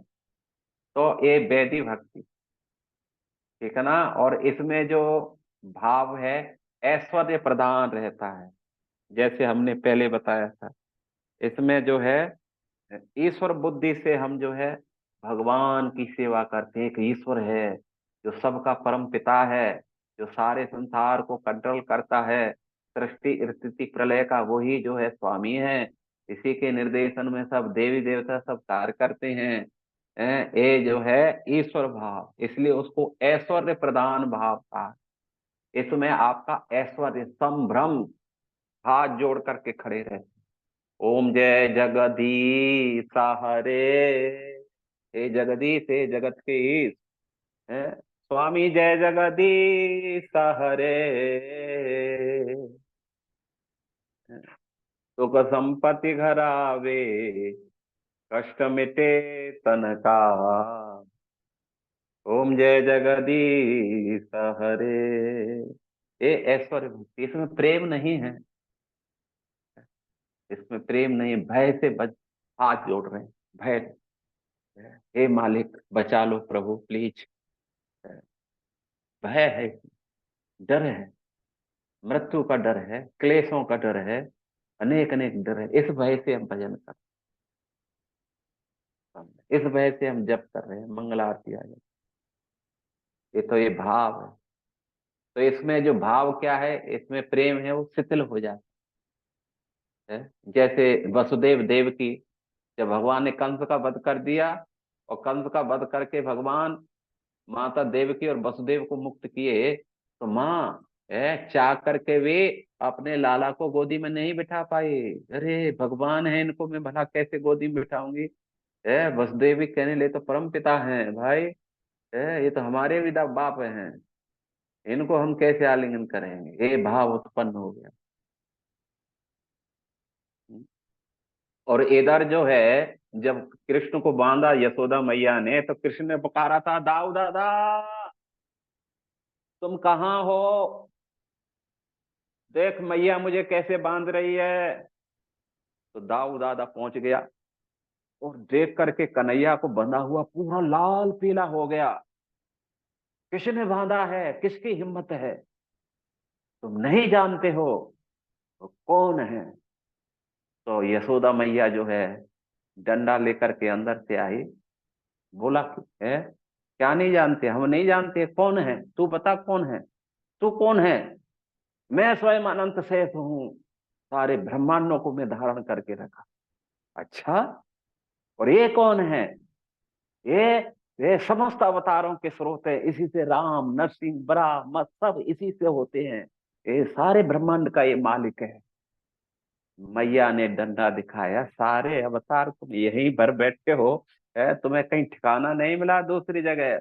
और जैसे ही मैया डंडा लेकर के आई, अब बदाऊ दादा वहां से भागे, और फिर बाद में आग पहुंचते हुए बोले कन्हैया से, अब मैं क्या करूं, मैं तुझे कितना समझाता था पहले, देख तू उधर मत कर किया कर, तू मत किया कर, अब ले बना रहे अब कौन छुड़ाएगा तुझे, मैं नहीं छुड़ा सकता।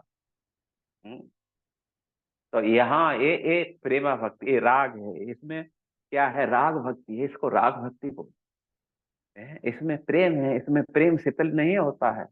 वैदिक भक्ति में शीतल हो जाता है। अर्जुन को विश्व रूप दिखाया, तो हाथ जोड़ करके बोलने लगा, सकेत मत्वा प्रसमम यदुक्तम, हे कृष्ण हे यादव सकेति अजानता महिमानम तमेदम मया प्रमादित प्रणयन वापी। हे प्रभु, मैंने जो कुछ भी आपको कहा, कृष्ण कहा, सखा कहा, मित्र कहा, क्या क्या नहीं कहा, वासुदेव कहा, क्या क्या नहीं कहा, अजानता महिमानम तमेदम। हे प्रभु, मैं आपकी महिमा को जाना नहीं, मया प्रमादेन प्रणेत वापी, मेरे इस प्रमाद को, इस गलती को क्षमा कर दो प्रभु। ये अर्जुन जो है? लेकिन यहाँ देख लो और वहां देख लो, ये अंतर है राग अनुगा भक्ति और वैधि भक्ति में। ये प्रेम चित्र नहीं होता है कभी। भगवान ने क्या नाम है, कालिया का दमन कर दिया और हिमालय पर, सॉरी, गिरिराज जी को धारण कर लिए, लेकिन उनके मन में ये नहीं आया कि ये तो भगवान है, इनको कैसे हम जो है क्या नाम है अपना बच्चा माने। नहीं, और सबने आशीर्वाद दिए, अरे मेरे बेटा को है, सब आशीर्वाद दो। 7 दिन तक इसने गोवर्धन को धारण किया है, भैया सब इसको आशीर्वाद दो, मेरा बेटा स्वस्थ रहे। तो ये है राग। राग ये, इसमें सॉरी, विश्रम्भ प्रधान भाव है, विश्रम्भ प्रधान ऐश्वर्य और विश्रम्भ। ऐश्वर्य में, इसमें ऐश्वर्य भाव है, विश्रम्भ इसमें वो नहीं है, मतलब हाथ जोड़ने वाली बात कहीं नहीं है। विश्रम का मतलब होता है जो प्रेम है, एक मतलब खुला प्रेम है, इसमें जो है कहीं भी रुकावट नहीं है इस प्रेम, भगवान के साथ में, सखाओं का, माता पिता का, गोपियों का, रक्त पत्र का आदि का, जो उनके दास्य भाव के सेवक, तो इसको विश्रम भाव बोलते हैं। ठीक है ना? आगे बढ़ाओ, क्या बोल रहे हैं देखो। और अच्छा, 2 प्रकार के भक्त होते हैं। अब 2 प्रकार की भक्ति है तो भक्त भी 2 प्रकार के हो गए। अब कौन कौन से? एक तो राग भक्ति के अनुयायी हैं, इसमें कृष्ण के सुख की प्रधानता रहती है, कृष्ण सुख ही का तात्पर्य। ये रागों का भक्त है, एकमात्र कृष्ण प्रीति के अलावा रत्ती भर अपने सुख की कामना नहीं करते हैं। और वैधि भक्ति में निजी सुख की भी प्रधानता रहती है? सुख संपत्ति आए, घर आए, कष्ट मिट जाए प्रभु, है। तो ये निजी सुख की प्रधानता है इसके अंदर जो है वैधि भक्ति। इसलिए जो रागानुगा भक्त होते हैं ये सबसे उत्कृष्ट भक्त कहे जाते हैं। इनकी जो भक्ति है वो चिन्मयी भक्ति है, भगवान इस भक्ति के वशीभूत होते हैं। ठीक है ना?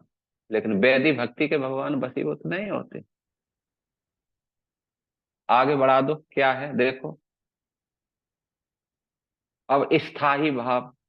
स्थाई भाव का मतलब होता है जिसके अंदर सारे भाव हों, स्थाई रहता है, सारे भावों का जो मालिक रहता है उसको स्थाई भाव बोलते हैं।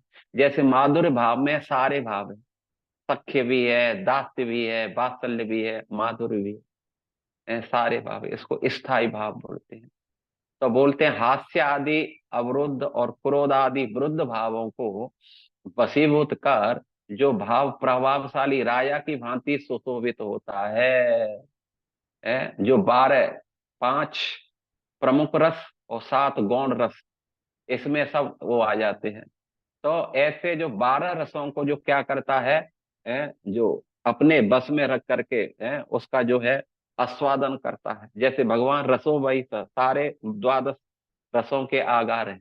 ऐसे जो स्थाई भाव है या जो माधुर्य भाव उसी को जो है इस स्थाई भाव कहते हैं, जिसमें सारे भावों का समावेश रहता है। श्री कृष्ण विषया रति को ही स्थाई भाव कहते हैं। श्री कृष्ण विषया रति, श्री कृष्ण के मतलब विषय में जो भाव है, रति है, प्रेम है, श्री कृष्ण के, तो श्री कृष्ण में स्थाई भाव है। ठीक है ना? और जो श्री कृष्ण के प्रति जो भाव है उसी को स्थाई भाव कहते हैं। और क्या है आगे, क्या है? रति पर, एक मिनट, एक और रह गया है, रति परिपक्व होने पर प्रेम। अब इसके बाद में जो है रति बोलते हैं भाव को, भाव का दूसरा ही नाम रति है। तो भाव रति में कोई अंतर नहीं है। तो रति के परिपक्व होने पर फिर प्रेम, और प्रेम के बाद में जो आगे आगे जो दिए हैं स्नेह, मान, प्रणय, राग, अनुराग है और महाभाव, ये जो प्राप्त करते हैं, ये सब कृष्ण भक्ति के स्थायी भाव हैं। अर्थात ये साधक में नहीं होते हैं, ये सब भगवान के नित्य सिद्ध परिक्रम में भी देखने के लिए मिलते हैं। ठीक है ना। इसलिए यहाँ पर जो है इन सब का ज्यादा कोई वर्णन नहीं किया गया है। हालांकि उसमें ये क्या है, प्रेम क्या है, स्नेह क्या है, मान, प्रणय, राग, अनुराग आदि, इसके बारे में थोड़ा थोड़ा सा दिया है। तो इसके बारे में यदि हम चर्चा करेंगे तो फिर हम लेट हो जाएंगे। तो इसलिए बाकी बाद में टाइम बचेगा तो फिर बात करेंगे इसके लिए। तो ये सब कृष्ण भक्ति रस के स्थायी भाव हैं। प्रेम, जैसे प्रेम में सब रहते हैं, स्नेह में फिर आ जाते हैं, क्या नाम, आदो श्रद्धा, साधु संग, भजन, क्रिया, नृत्य, निष्ठा, रुचि, आसक्ति, भाव, प्रेम है ये सब। तो इसलिए इनको स्थायी भाव कहा गया है। ठीक है ना। अरे कृष्ण, आगे बढ़ा दो। और चैतन्य चरिता में अब आ गया है प्रेम। है, ये तो प्रेम की बात है, ओधो बंदगी तेरे बस की नहीं है। भगवान प्रेम के वशीभूत है। लोक लाज तज बिनहि काज, मैंने बैकुंठ बिसरा है। ये प्रेमी भक्त के कारण ही भगवान जो है बैकुंठ को छोड़ करके इस बैकुंठ इस मृत्यु लोक में भगवान आ। तो ये प्रेम है। तो प्रेम के बारे में आगे करो, क्या बोल रहे हैं। हाँ, इस पर परिभाषा दे रहे हैं। भाव और प्रेम का यह भेद है कि भाव में चित्त स्निग्ध करता है।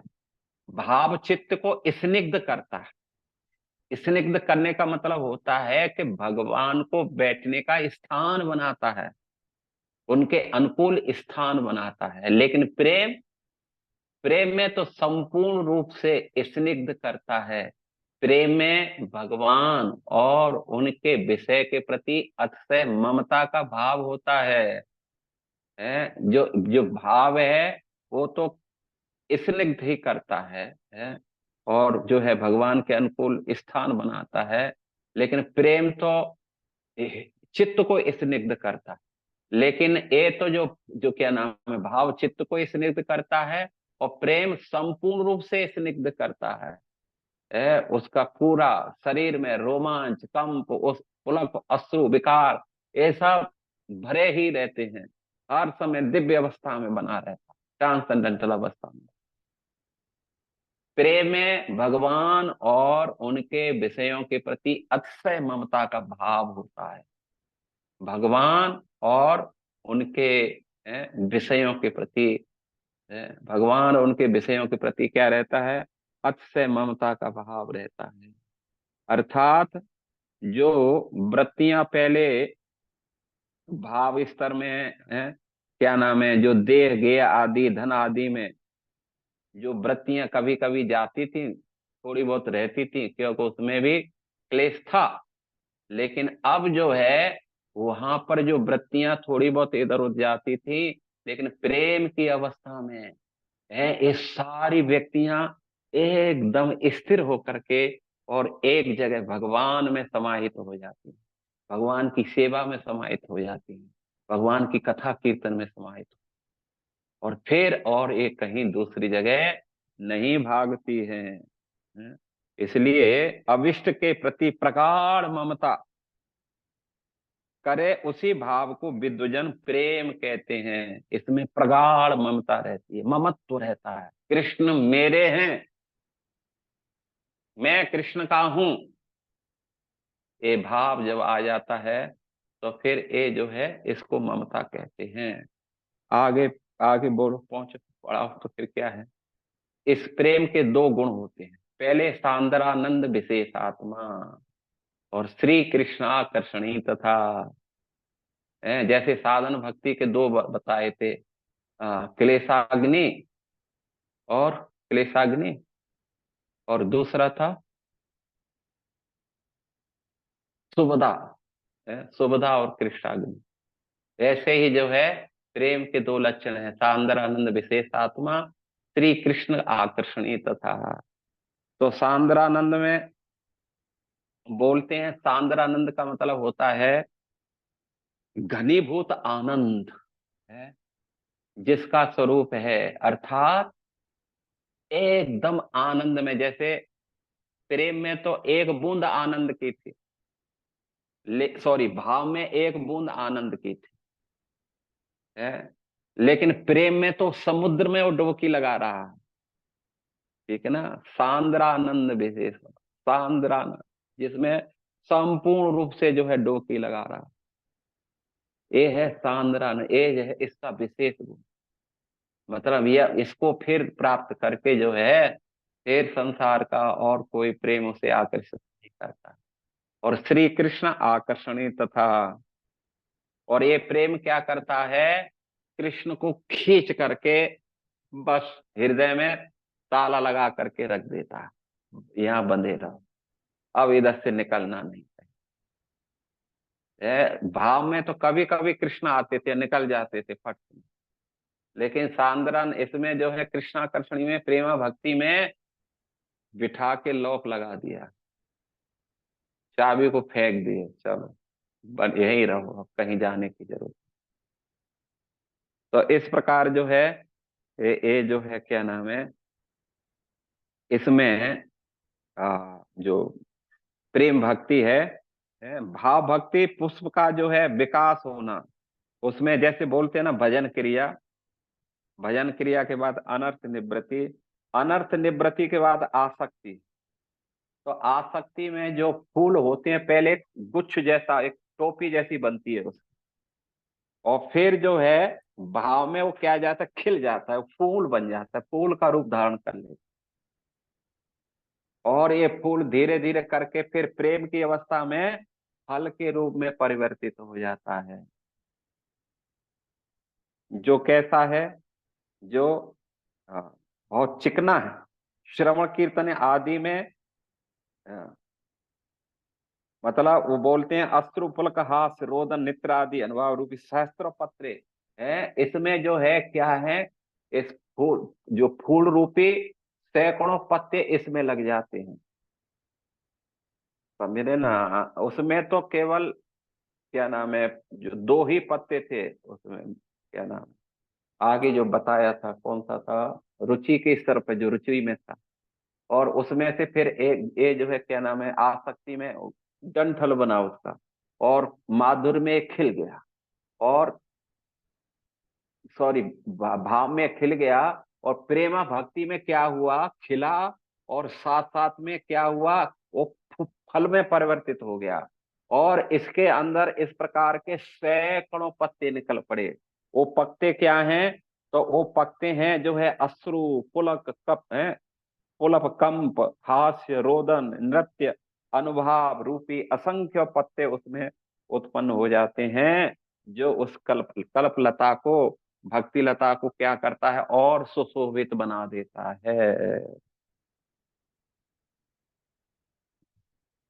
तो ये जो है बता, तो इसलिए ये क्या है, ये सांद्रानंद विशेषात्मा और श्री कृष्ण आकर्षणीय है, क्योंकि इसमें फिर भगवान हृदय से निकलते ही नहीं, उस साधक के हृदय एकदम अवरुद्ध हो जाते हैं, उसमें बंदी बन जाते हैं।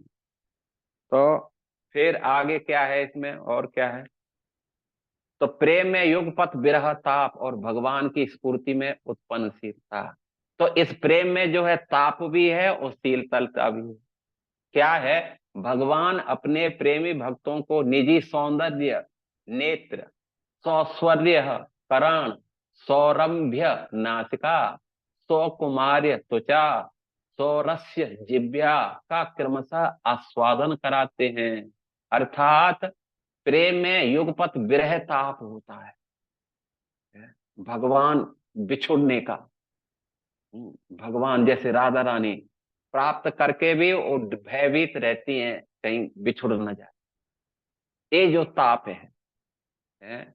और शीतलता क्या है, भगवान के रूप माधुर्य का आस्वादन करके जो उसको आस्वादन होता है उस ताप में, जो उसको शीतलता का अनुभव होता है, उसी को जो है क्या बोलते हैं, शीतलता बोलते हैं। भगवान की स्फूर्ति से, भगवान के स्फूर्ति होकर के जो उसके माधुर्य का जब भक्त आस्वादन करता है अपनी सारी इंद्रियों से, अपनी सारी इंद्रियों से एक साथ में आनंद का अनुभव होता है। अब प्रश्न उठता है कि भाई एक साथ में कैसे करेगा कोई, एक साथ में जो है मन तो एक ही जगह रहेगा। खाने में लगा लो या सुनने में लगा लो, ये सब जगह कैसे होगा। तो बोलते हैं कि भगवान क्या करते हैं, ऐसे भक्तों की अपनी दिव्य शक्ति से क्या करते हैं, उनमें उस प्रकार की जो है अनंत कोटि शक्ति संचारित कर दे, प्रवाहित कर देते हैं। अपनी सारी शक्तियों को उस भक्त के अंदर उनकी इंद्रियों में प्रवेश करा देते हैं, जिसके कारण क्या होता है, भक्त सारी इंद्रियों से भगवान के समस्त रसों का, आंख से, नाक से, कान से, मुख से, त्वचा से, सब रसों का आस्वादन वो भक्त करता है। और इसमें जो है बिछुड़ने का जो विरह होता है, उसको ताप बोलते हैं, विरह ताप। तो इस प्रकार जो है ये विरह ताप और शीतलता का यहाँ पर ओ दिया गया है। और क्या है आगे इसमें, अब जो है ये आगे इसको बोले हैं कि ये इस प्रकार का प्रेम, फिर ये है स्नेह, मान, प्रणय, राग, अनुराग और मावाद। तो इसको थोड़ा थोड़ा समझ लो। स्नेह क्या है, स्नेह है जब प्रेम ही, जैसे भाव परिपक्वता को प्राप्त हुआ उसको प्रेम कहा, लेकिन जब प्रेम जो है और अपनी गाढ़ता को धारण करता है तो उसको फिर क्या बोलते हैं, इसको फिर हम स्नेह बोलते हैं। अर्थात ये स्नेह क्या करता है, कृष्ण के चित्त को द्रवभूत कर, इसको जो है उपलब्ध कराता है। और कृष्ण दर्शन लालसा की अतृप्ति रहना, अर्थात इसमें क्या होता है, कृष्ण दर्शन की लालसा अतृप्त रहती है, कभी भी वो तृप्त नहीं है। इस प्रेम में तो भगवान को प्राप्त करके शांत मुद्रा में हो जाए, लेकिन स्नेह में तो वो अतृप्त रहता है, प्राप्त करके भी और इस प्रकार अतृप्त बना रहता है। मान बोलते हैं स्नेह जब और उत्कृष्टता को धारण करता है तब कृष्ण को नव नवायमान माधुर्य का अनुभव करता है। मान में वो क्या हो जाता है कि जब वो ही स्नेह अपनी गाढ़ता को धारण करता है, परिपक्वता को धारण करता है, तब उसे मान बोलते हैं। और मान में क्या होता है, कृष्ण को मतलब नव नवायमान, हर क्षण क्षण में उनको और नया नया नया नया आदि अनुभव करता है।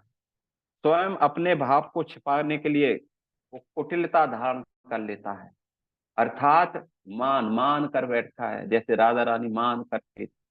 ऐसे भक्त जो है क्या नाम है, भगवान से है मान कर लेता है, रूठ जाता है, तो भगवान फिर उसे मनाते हैं। तो कृष्ण में ममता और बढ़ता है। तो इस मान के द्वारा भगवान जब अपने प्रेमी भक्तों को मनाते हैं, उनके पैर दाबते हैं, उनको जो है क्या नाम है, उनकी सेवा करते हैं, तो भगवान को और आनंद की अनुभूति होती है। जैसे भक्तों को भगवान की सेवा से, भगवान को सुख देख करके आनंद बढ़ता है उनका, और भगवान भी भक्तों से, उनकी जो है क्या नाम, सेवा करके उनको उनको और सुख बढ़ता है, एक कंपटीशन लग जाता है तो। और इस प्रकार स्वार्थ कुटिलता का कोई काम है जो है, एक प्रेम की कुटिलता है या मान हो। कुटिलता प्रेम की एक वैचित्री है जो कृष्ण को अत्यधिक संतुष्ट करती है, जैसे राधा रानी के अंदर है मान के, तो इससे भगवान और प्रसन्न होते हैं। तीसरा है प्रणय, ममता बुद्धि, जब ये ही मान जब और अधिक उत्कृष्टता को प्राप्त होता है, तब ऐसी अवस्था आना जिसमें अपने प्राण, मन, बुद्धि, देह, वेशभूषा के साथ साथ श्री कृष्ण के प्राण, मन, बुद्धि आदि अभिन्न प्रतीत होना है, इसमें जो है प्रणय, प्रणय में क्या होता है, उनका जो क्या नाम है, साधक का और साध्य का, मतलब भगवान का और भक्त के प्राण मन बुद्धि देह सब एकता को धारण कर लेते हैं। भगवान की तरह ही जो है क्या नाम है, अपनी वेशभूषा करना, सजाना, सब कुछ भगवान के जैसा ही वो उसमें जो है वो होता है, क्या नाम है, एकता धारण कर लेते हैं, अभिन्नता प्राप्त होती है, तो इसको जो है विश्रम प्रणय कहते हैं। राग का मतलब होता है कि जब ये प्रणय अपनी परिपक्व अवस्था को धारण करता है तो इसको राग कहते हैं। इसमें कृष्ण प्राप्ति की संभावना में अतिशय दुख भी, सुख भी, और उसके अप्राप्ति में अतिशय सुख भी और दुख भी प्रतीत होता है।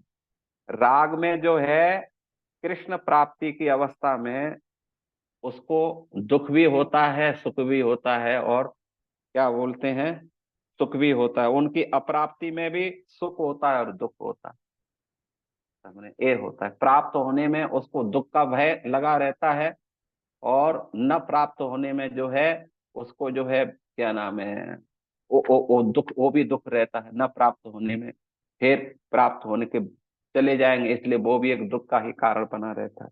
तो इसलिए सुख दुख सुख दुख इसमें चलता है, लेकिन ये दुख उसको और सुख देता है। जैसे क्या नाम है, भक्तों का जो है रोना भगवान के विरह में, तो ये भी एक आनंददायक हो, उनको आनंद आता है।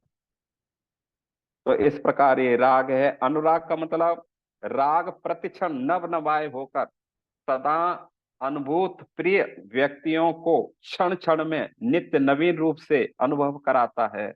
अर्थात इसमें जो है अनुराग है, राग और अनुराग, इसमें जो है क्या है कि भगवान के स्वरूप का उससे क्या होता है, नित्य नव नवायमान जो अनुभूति होती है वो है। और महाभाव, यावत आश्रय बुद्धि अनुराग, जब संवेद दशा को प्राप्त हो सकता है, प्रकाशित होता है, वह महाभाव कहलाता है। जब सवेद्य दशा को प्राप्त हो, इसमें क्या है, महाभाव, महाभाव में जो है ये दिया है कि जब भक्त जो है संवेद दशा को प्राप्त होता है, प्रकाशित होता है, ये संवेद दशा महाभाव है। श्रीमती राधा रानी का भाव, इसको महाभाव रूपा रूपणी, ये और किसी भक्त में नहीं होता। इसके अलावा किसी भक्त में केवल राधा रानी में ही ये भाव दिखाई देता है।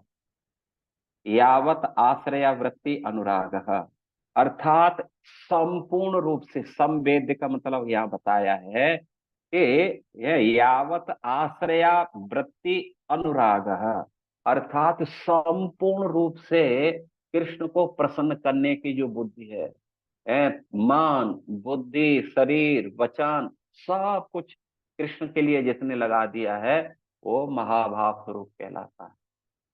अतः ये सब स्तर साधक के भौतिक देह में प्रकाशित नहीं हो सकते हैं। ये तो जो है भौतिक देह क्या, आध्यात्म देह में भी प्रकाश नहीं होते। ये सब भगवान के चैतन्य महाप्रभु में दिखाई देते थे, राधा रानी है भगवान के नित्य प्रकर है, उनमें दिखाई देते। ठीक है ना। अब आगे बढ़ा दो, इसमें और क्या है, इसमें और है धन्यवाद हरे कृष्णा। प्रभुपाद की जय। तो 10-12 मिनट हैं हमारे पास में, 15 मिनट है, तो आप लोग कोई प्रश्न है तो उसको पूछेंगे, फिर मिलेंगे आगे की कभी फुर्सत होगी तो। हरे कृष्णा। चलो,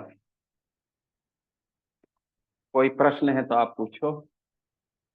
अभी हम हैं अरवड़े महाराष्ट्र में हैं, ये हमारे गुरुजी का घर है यहाँ, परम पूज्य लोकनाथ स्वामी महाराज का। तो हम यहाँ हैं अरवड़े में, कल हरे आए कृष्णा। थे। हरे दंडवत कृष्णा। प्रणाम। हरे कृष्णा। गुरुदेव, आपने इतना सुंदर और इतना अच्छा माधुरी का दंपनी कराया। थैंक मेरे यू पास दो थैंक यू। प्रयास करा रहे थे, साथ साथ में रेफर कर रही थी। इतना रस है इसमें, माने भक्ति रस अमृत सिंधु से भी ज्यादा। और बहुत ये बात सुंदर, सही है। मुझे हमेशा याद रहेगा। मैं पढ़ती हूँ तो मुझे आपकी आवाज आती है और आप इतने अच्छे अरे तरीके से समझाते हैं, सीधा लगता है हम वृंदावन ही ट्रांसेंड हो जाते हैं। आप इतना अच्छे से सिखाते हैं। Thank you so much. अरे कृष्णा। थैंक यू माता जी। हरी हरी बोल। और किसी का कोई प्रश्न है, कुछ पूछेंगे आप लोग?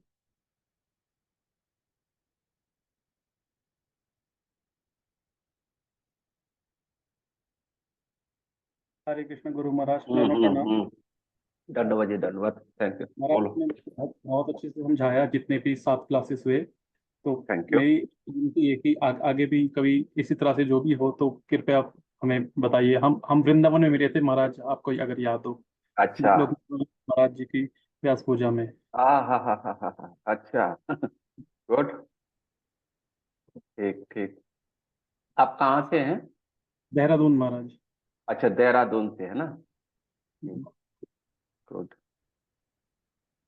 ठीक है। आगे भी और कोई भी इस तरह हाँ, से जरूर जरूर जरूर जरूर।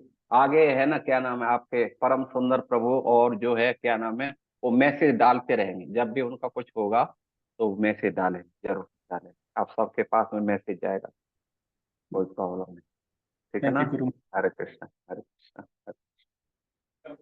हरे कृष्णा महाराज जी, बहुत बहुत हरे कृष्ण। धन्यवाद। दंडवत प्रणाम माता जी, महाराज जी। हरे कृष्णा, हरे कृष्णा बहुत माता जी। अच्छे से आपने माधुर्य का दुंबिनी समझाया हमें, और हम जरूर इसके ऊपर स्मरण चिंतन करेंगे।